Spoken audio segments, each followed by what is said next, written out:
Good morning, good morning, good morning. My name is Sean Dex and I welcome you back to the Mango Grow for your daily Bitcoin and Chainlink analysis video. A lot of exciting things happening over the last 24 hours. Bitcoin and Chainlink both making aggressive, strong moves to the upside. But the question now is, are we going to see further upside or are we going to see a pullback? In today's video, we'll be discussing just that. So if you are interested in any of that, you better watch this whole goddamn video. Yo, we have Bitcoin USD on the 4-day. But hey, let's go ahead and actually start with the 2-day time frame, because that has essentially been the better way to play Bitcoin, right? We've been talking about this 2-day time frame over here. Essentially, these horizontal lines, the range that Bitcoin has been stuck in for the past few weeks, 7,550 to the upside and around 6,844-ish to the downside. We were looking and waiting for that 2-day candle close over 7,550-ish, 7,560-ish, and we got that. As soon as we got that, we were expecting further upside. But there was one thing that was plaguing us, and that was this descending trend line coming in all the way from late July, right, in 2019, that was essentially pressing on price action for more than 8 months now. Now the question is, would we see a reaction? Would we see the seller step in and fade Bitcoin at that level? And we were concerned about that. And now it looks like Bitcoin may actually close above this trend line over here. Let's go ahead and switch on over to our daily time frame, and you guys can see that Bitcoin barely closed above it this morning. But then again, guys, I do want to emphasize that there are multiple ways to draw this trend line, right? So currently what I have done is I've essentially very crudely used these wicks over here. This wick over here, let me go ahead and mark it out for you guys. Where's my drawing tool? Right over here. So this wick over here, this wick over here, and this wick over here, right? But what about this wick over here? Some people might be using that wick instead. So if we do go ahead and adjust it for that wick, it looks like we do have some space over there, right? So this is one of the reasons why I do not place too much importance on diagonal trend lines, because it just leaves too much room for interpretation. It can be drawn in different ways. It also depends on whether people are using the log chart or the linear chart. So we're going to go ahead and switch back on over to log over here and just go ahead and adjust our trend line back on to where was it? Somewhere around there, right? Again, it doesn't matter. I'm using this trend line over here just as a guide. What I'd rather use is something that is less subjective and more objective. So what do we use? Well, let's go ahead and turn on our mango ribbon. Now, I'm looking at a couple of things over here, right? One, we have taken out the Kijun over here. We have also taken out the 21 EMA, the 10 SMA, and the Tenkin very convincingly. We've closed multiple daily candles above it, all very bullish. But there's something else we've done. Let's go ahead and turn on our settings for the mango ribbon. And what I want to do is switch on one of these EMAs. Let's go ahead and switch on the 21 EMA to switch up the 21 EMA to the 200 EMA instead, and change the color to purple. Something like that. Okay, and you're going to see that Bitcoin is threatening now to close a candle above the 200 EMA, this purple line over here. Just to make it clear for you guys, I'm going to go ahead and turn off everything else, and you're going to see that we're looking at this purple line over here. It was when Bitcoin broke underneath this purple 200 EMA that we saw this major dump that followed right after, right? So this 200 EMA is going to be very important. Can Bitcoin close above that? That is going to, in my opinion, have a spillover effect, have a catalyst effect that's going to have further consequences on the higher time frames. All right, so what am I talking about? What higher time frames am I talking about? Well, let's switch back on over to the 2-day time frame. Now what I want to do over here, guys, is one, point out that we are currently threatening to close above this 200 EMA on the 2-day as well, and this 200 EMA on the 2-day has been a decisive resistance and support line, right? On our first move towards the downside over here, this 200 EMA proved to be a very strong support, bouncing off, seeing that thrust to the upside, seeing the trap over here, right? This was a clear trap, guys. There's no disagreeing with this anymore, especially after you see a a 50% thrust to the upside after breaking it just temporarily. This was a trap, and that again adds to the credence that this was a major level, because when he came down the next time, we saw that thrust down again, resistance, resistance, resistance, and now can we close above it? Well, we are closing this 2-day tomorrow morning, and if we confirm in this area over here above this 200 EMA, which looks very, very likely, then it's going to mean very, very good things for Bitcoin in the days to come. But does it mean that we're going to see further upside right away? I am not entirely certain about that. I'm going to go ahead and turn on the Ichimoku now on the 2-day time frame, and as you guys can see, we're sitting smack against the 2-day Kijun resistance. This is a key level over here sitting around 8,500. If we go ahead and switch on over to the 3-day, we're going to see that we're sitting against the bottom of the cloud again around 8,500 on the 3-day time frame. Let's go ahead and switch on over to the 4-day time frame, and now we're seeing that, hey, we have the 4-day Tenkin as well as the bottom of the cloud on the 4-day time frame. Now let's go ahead and switch on over to the weekly, and we're going to see our major Kijun resistance on the weekly time frame. In fact, we also have the Tenkin coming up over there at around 8,700. So what I'm going to do is I'm going to mark this area over here, right, 8,500 to 8,700 as a major resistance territory. Let's go ahead and switch this color to red, of course, red for resistance, right? Now the question is, can we break past this on first pass? Let's go ahead and switch on to the 2-day again. This is where we started, right? Yes, we are looking like we are threatening to close above this major resistance trend line over here that has been essentially governing our highs all the way since 24th of June. That's been almost eight months, I believe, right? Question is, can we break past it? That's going to have cascading effects on the time frames we just went over, the 2-day, the 3-day, the 4-day, as well as the weekly, right? Now there's something else I want to show you guys. Switching on over to the daily on our Ichimoku template, it looks like we may just have an edge-to-edge trade on our hands over here. We've taken the Kijun, all right? We've also taken the daily 21 EMA, the Tenkin. We've entered the cloud, confirmed inside the cloud. Well, if we can close anywhere inside the cloud before tomorrow's candle close, it looks like it's going to be a confirm close inside the cloud. That would essentially give us a edge-to-edge play all the way to the top of the cloud, coming in at what? 8,735. That's above that 8,700 level, top of our red box strategy that we just marked. So a lot of confluence over there, right? But again, guys, just because our daily makes that edge-to-edge trade doesn't mean that the weekly closes above that. So we have to take it one step at a time.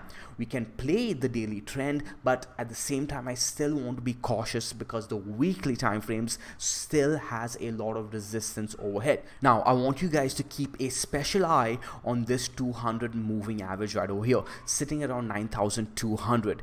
This is going to be a key level, a key resistance for Bitcoin to break to the upside. This is also lining up very, very well with our potential edge-to-edge play. If you guys have been following me on Mango over here, you guys know that one of my plays is to wait for the edge-to-edge to trigger and then wait for the move to play all the way up, spill over the cloud, hit the 200 MA, wick onto the 200 MA, and then close inside the cloud. So that's going to be something that I'm going to be keeping an eye out for. You guys can go ahead and put it at the back of your pocket as well. But for now, I'm not looking for that just yet.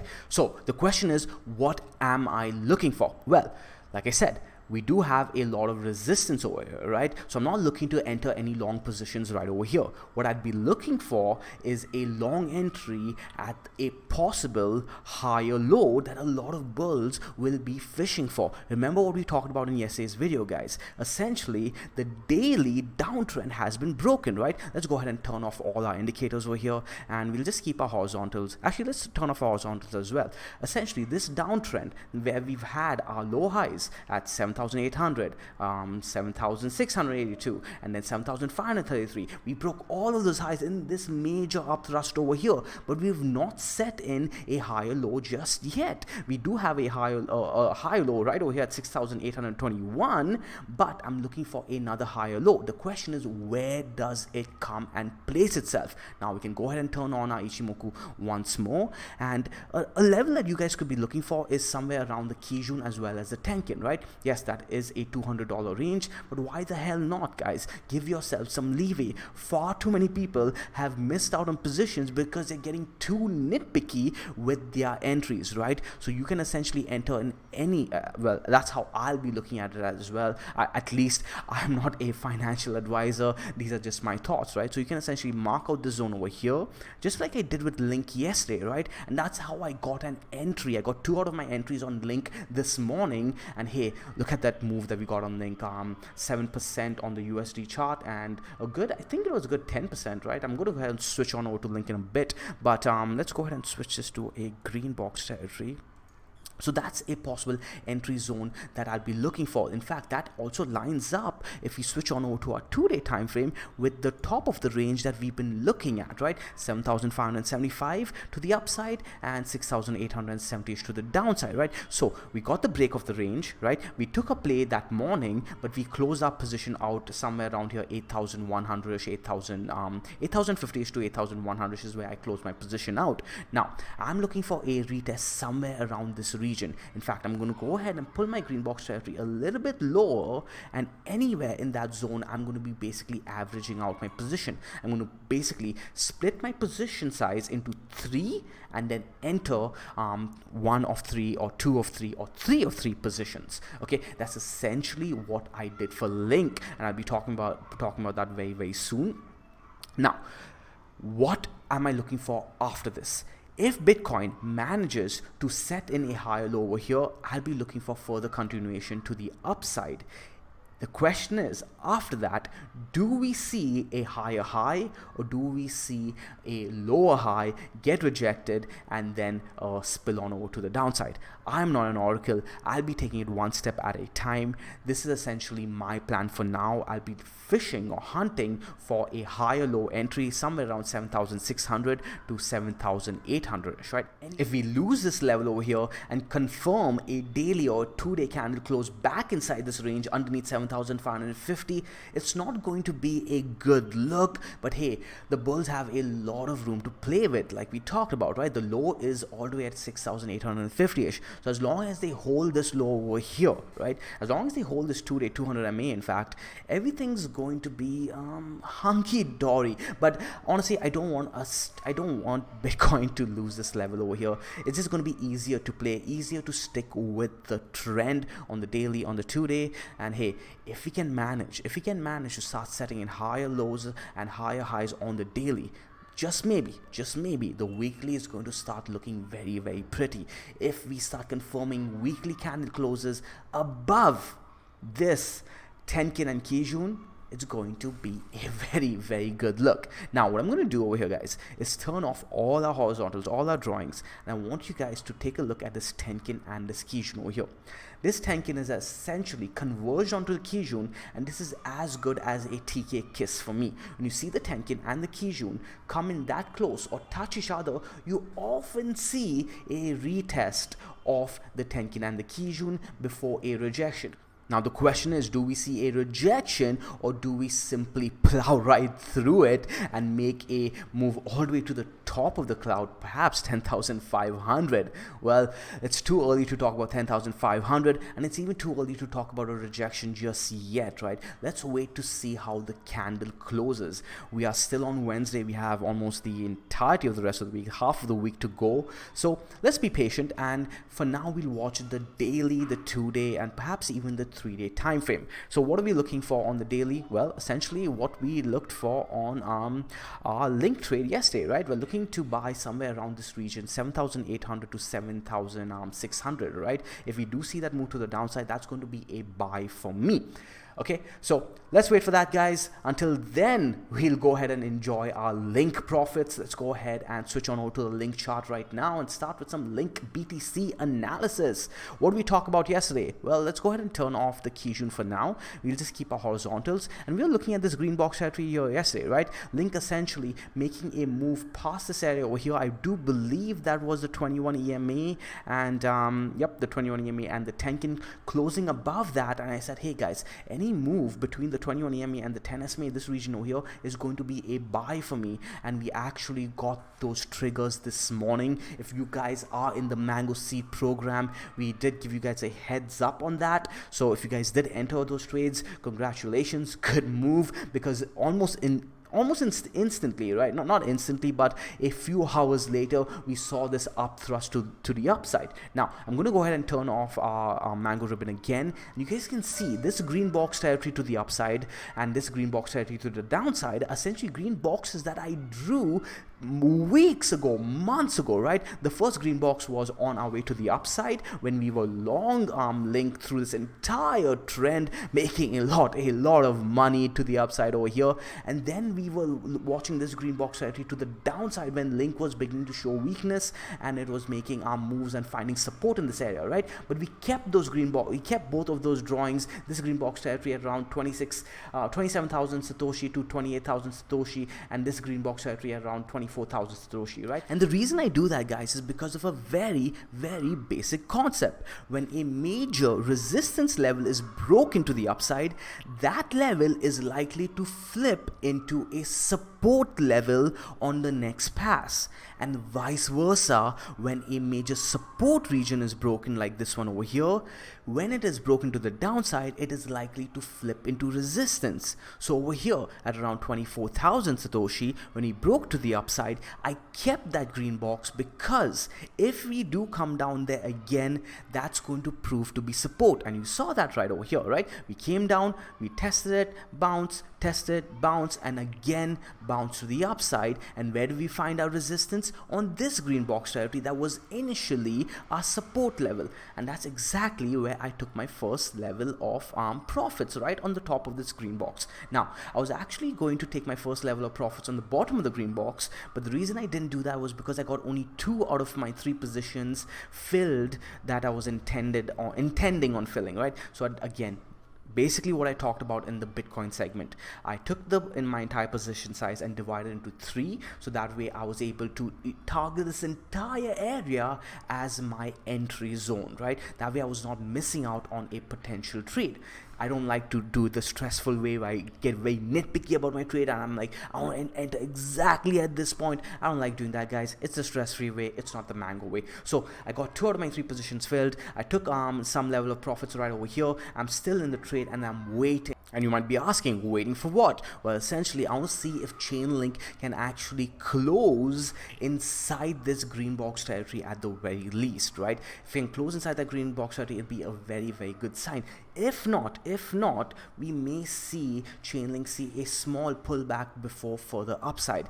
We also have to keep an eye on these weekly levels over here on the Chainlink BTC chart. Let's go ahead and turn on our Mango Ribbon, and you can see that, hey, we have retaken the Tenkin, we have retaken the 21 EMA, but we have not closed this candle just yet. We also do have resistance coming right over there, right at the top of our green box territory on the daily time frame that we had marked at the 10 SMA, 28,500 Satoshi, right? Coming in right over there. So I've taken some profits in this resistance region over here and waiting and keeping some gunpowder in case we do see a retest of this Tenkin as well as this weekly 21 EMA. If we see further upside, hey, all well and good. I am still in the trade. Now let's go ahead and talk about Link on the USD pairing, all right? So yesterday I was talking about, this is Link USD on the weekly. Actually, let's switch on over to Link USDT, which is the Binance chart, and start with the daily time frame before we switch on over to the weekly. Turn on our horizontals. I'll turn off our Mango Ribbon for now. And we had 2 targets, right? We had our initial target for around $2.13. We hit that target, and then right after that, blowing right past it and hitting our second target that we talked about on yesterday's video, $2.30. By the way, guys, if you missed yesterday's video, please go ahead and watch it, because at the very least you will learn how to do this yourselves. You guys will see how easy this can be. Again, I don't want to oversimplify it either. There are some more advanced concepts that adds to your edge, adds to your confidence, and I can't go over everything in these daily videos. Of course, that's what the Mango Seed program is for. It's a lot more involved, a lot more in depth, and I break things down there a lot more deeper, if you will. Again, I keep it simple though. You know, that's my philosophy. I keep it simple. But if for those of you who aren't who don't want to take trading too seriously and don't want to do this for a living, like for the rest of us who do this for a living, who want to stay away from the corporate life, that's what the Mango Seed program is for, right? That's what the more involved and deeper stuff is for. But if you're just doing this for a hobby, guys, the daily videos, right, just following with it and then referencing it again and being like, hey, how does Sean come up with these levels, right? Because he did get these right. How do you come up with it? Go ahead and rewatch those, and also go ahead and watch the videos where I make mistakes. You guys can learn even more from my mistakes. All right, so going back to what we were talking about, we hit our both our targets. Our first target, which is the middle of the range of around $2.13, and then our second target again, which is the top of the range at $2.34. Now this is the major level that I'm looking for Link to break. If we can close multiple daily candles over here at $2.34, our next target is back to $2.50. If we break that, then hey, we have a major target of around $3. Now, should we be getting excited? I wouldn't say so, not just yet, all right? Now, I talked about this in yesterday's video, and I was talking about this weekly level over here, sitting at around, let's go ahead and turn on the Mango Ribbon, coming somewhere around here, right? Yep, $2.10. We also have the Tenkin coming up right over there, $2.30, right? Now, someone from the Mango Telegram group, I believe it was Ricardo or Richard, I believe, no, it's Richard Cardano. I mixed both of his names together to get Ricardo. Now, are you a Cardano fan, or is that really your last name? Let me know. But he did point out that this weekly 21 EMA hasn't proven to be resistance in the past, and he's not wrong on that. In fact, he is right. Yes and no. Firstly, we didn't have enough history to take the weekly 21 EMA seriously enough in this region over here. We do have enough history now. Secondly, I could argue that we did see this as resistance, because over here at Mango, what do we look for a confirmed kill of a resistance level or a support level? We look for a open as well as a close, right? And as you guys can see, we didn't really get that. We saw a close underneath the 21 EMA, but the next week we retook it again, right? We closed above it. Then we saw a close underneath, and the next week we closed above it again. Basically, we closed underneath and we closed above it. Closed underneath, closed above it again. Now, he is right in that we had major big candles that took place around this 21 EMA on the weekly time frame. So what you do in those situations, guys, is simply play the daily trend, or perhaps even the 12-hour trend, and you can use the weekly levels as a way to take your profits and be cautious. Essentially, you take partial profits, wait to see if we see further upside, we see further follow through, and let the rest ride, which is essentially what we are doing, right? And if you followed that over here, you would have seen that, hey, you are taking profits on the first go on the 10 SMA resistance, perhaps reposition somewhere around here, depending on what the daily did, right? If the daily closed above these major levels over here, you could have repositioned and then waited, again retaking some profits over here, and then let the rest of your position ride, which is essentially what we are doing over here. Now I'm seeing the 10K resistance, I'm seeing the 21 EMA resistance, I'm seeing the 10 SMA resistance. I wouldn't want to get too aggressive right over here. I'd be looking to take profits if I was playing Chainlink against the USD pairing. I'm playing Chainlink against the BTC pairing, so keep that in mind as well, guys. Perhaps you guys are seeing something that I am not. In that case, hey, kudos to you. Please leave a comment down below and let me know. I'm paying a lot more attention to the BTC pairing. Hey, as we speak, actually, BTC is making a move to the downside, 8,200, 8,190-ish. Come on, Bitcoin, can you make it down to 7,850-ish? That's going to be, if Chainlink manages to maintain its USD level while Bitcoin makes a move towards the downside, that's going to be brilliant for me, right? Because I'm trading Chainlink against the BTC pairing. So what's going to happen? Link BTC is going to go up, and Bitcoin's going to come down to my buy zone. So I'm going to win on both fronts over there. But hey, you can't have it all, right? You can't have it all. If it does turn out that way, that'd be brilliant. But hey, if it doesn't, I'll wait for the next opportunity. So for now, I'm sitting in my Link BTC trade. I am waiting for, hey, if Link keeps going from here, great, I'm still in the trade. If it comes down, I have some gunpowder to re-add to my position. As for Bitcoin, let's go ahead and see what it's doing. On the weekly time frame, we have a Kijun, our Tenkin resistance. We talked about all of that. What we didn't talk about is our 4-hour levels, our 4 time frames, or lower time frames. We may see a retest of this 10 SMA right over here, which would be a buy opportunity, but we already got that over here, right? The 10 SMA and the Tenkin. If you guys are playing the lower time frame, I'll be looking to buy the Tenkin and the 21 EMA over here. I wouldn't be looking at the 10 SMA, okay? So the 4-hour uptrend, the 4-hour may be looking to set a higher low over here. It is still in an uptrend until it takes out this 7,700 level over here, which lines up with the Kijun. The 4-hour uptrend is going to be very, very much intact, and until we lose the 4-hour uptrend, I would not be looking for the daily level to hit, which is somewhere around 7,600, right? So if we do lose that 4-hour trend, which lines up with the daily Kijun as well, I'll be looking at somewhere around this level to be retested, 7,600 on the daily. But then again, guys, this is just a quick recap on everything that we discussed in the beginning of the video. Please go ahead and watch that again and again and again. Until then, guys, I will see you guys in tomorrow's video. Do it the Mango way, do it the stress-free way. Throw it a like, throw it a subscribe. Ciao.